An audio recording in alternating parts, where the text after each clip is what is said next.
I don't find the dragon lady so terror-inducing. I've seen some really wild dragons. Well, from a distance. You wouldn't get me within 100 meters of one.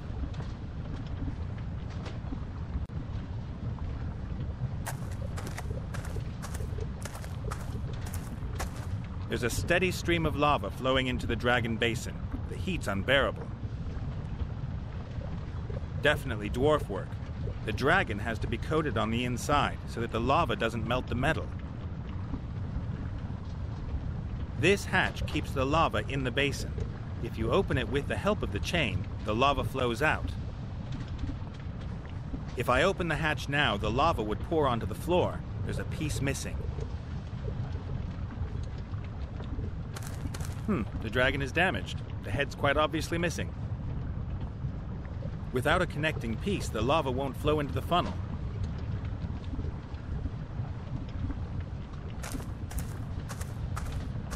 A huge furnace.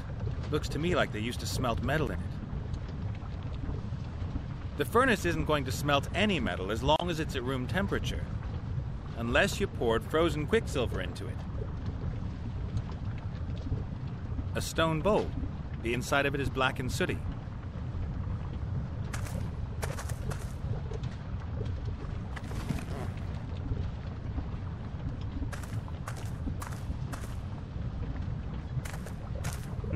I think this is a coin press. You pour gold, silver, or mithril into the opening and use this stamp to press the engraving into the coin. If there was metal in the mold, I could stamp a coin, provided that the wheel still turns after all these years.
A stone dragon's head, covered in soot.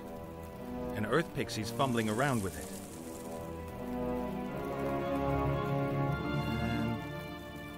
Hey, you?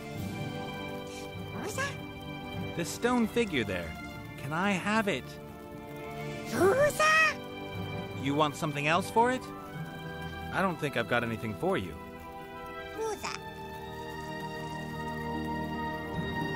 On the altar are all kinds of crystals and jewels, gold nuggets, and a few stones veined with silver.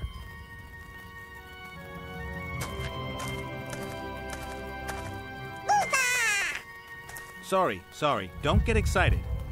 But there's someone on guard.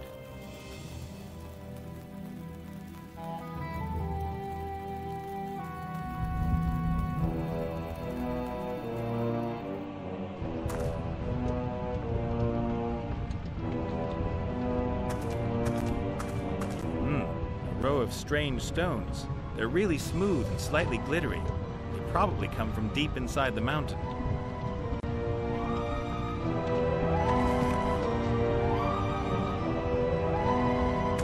The trough is full of water. The smiths probably used it to cool their work.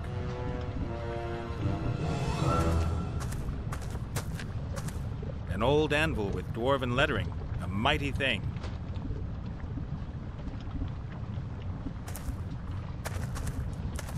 A pair of blacksmith's pliers with long handles.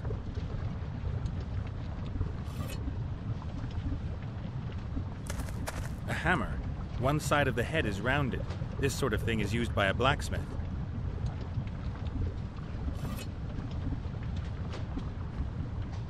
A smooth stone about the size of a fist.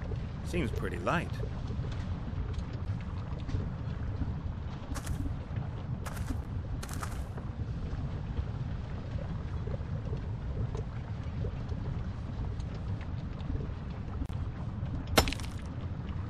There are crystals inside the stone, all sparkling and glinting.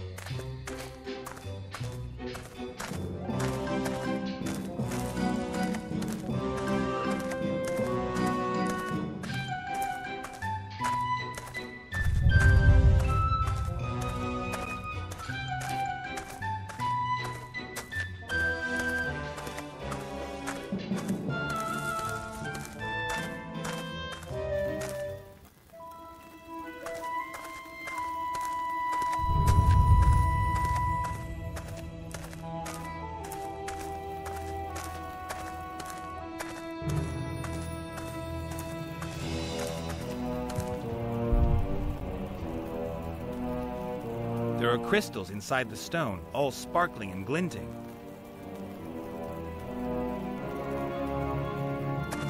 Look, see what I've got for you?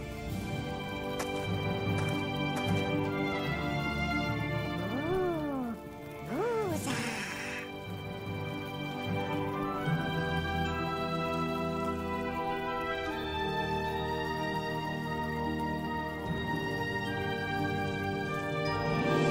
So, I think you now belong to me.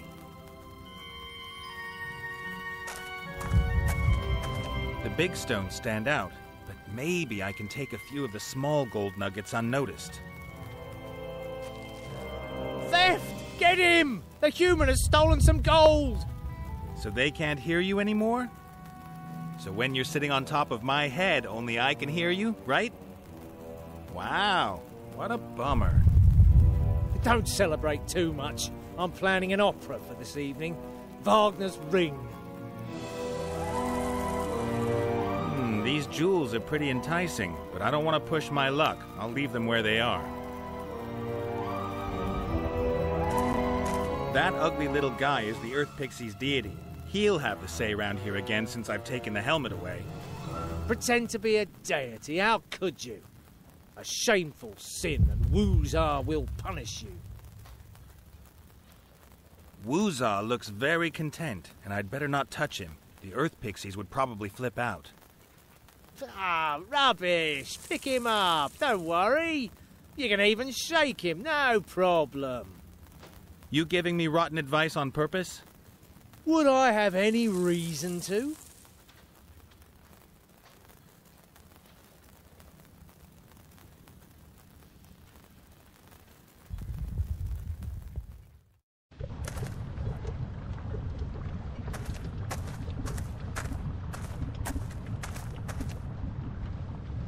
A stone dragon's head, covered in soot. There's a square-shaped opening in the back of its neck.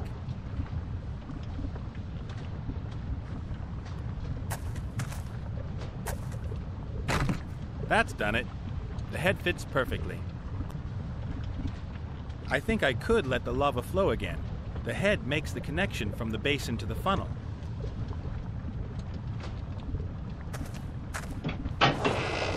Lava flow.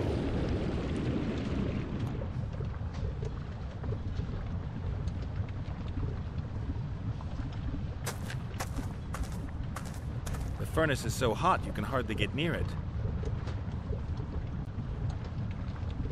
A few small polished gold nuggets. A stone bowl. The inside of it is black and sooty.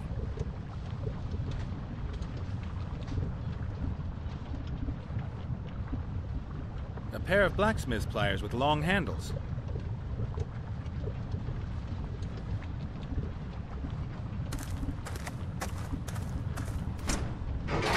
Even with the pliers, the heat's almost unbearable.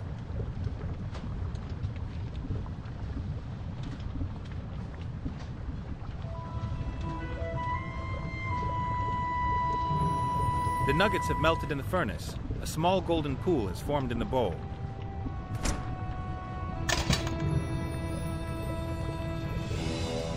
The nuggets have melted in the furnace.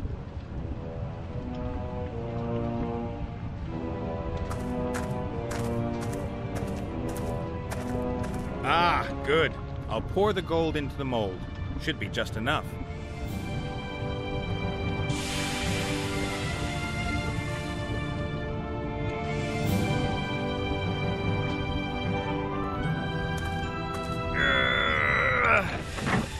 A superb gold coin with a vicious-looking dwarf on it. It's still hot. A wonderful homemade gold coin.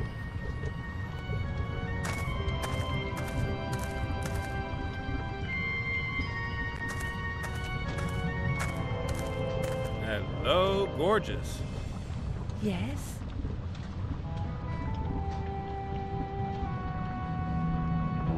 Look, I've got the first coin for your treasure. May there be many more to follow. Oh, thank you. So, what about the sword? Well, yes. I'm lying on it. Could you take it? Nice.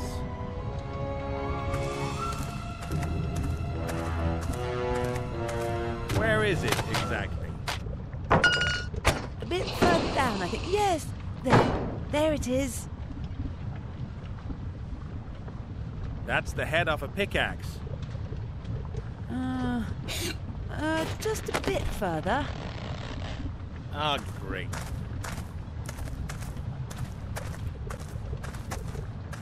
It's broken. What? It's snapped under your weight. Oh, so that's why it suddenly stopped talking. And it was so nice. It said that I was a terrible monster and that it would love to cut my head off. That's no good to me. What am I going to do with a broken sword? You could perhaps repair it? Do I look like a blacksmith? You could learn. There's a book on smithing there.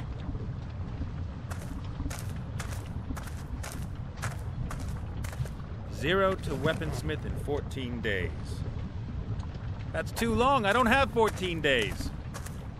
Then you'll have to read faster. You'll find everything you need here. An anvil, fire, instructions. I gotta get going. Happy practicing. Of course, of course. The dragon has broken the sword. Could be difficult to mend a magic sword, but I'm not going to get into the orc's camp without it. Nice. Magic sword, Ah, here. Right at the back of the book. Not a good sign. Blah, blah. Forging magic swords is very difficult. The high art of smithing. Only level 98 smiths can forge magic swords. That's not very good at all. Roughly calculated, my level is 0. Let's see. This is where they explain how a magic sword can be repaired. You have to reforge it and then hold it in dragonfire. And what am I going to practice on until I'm at level 98? That doesn't sound bad. Copper pots. Pretty simple, and you only need one raw material. Copper.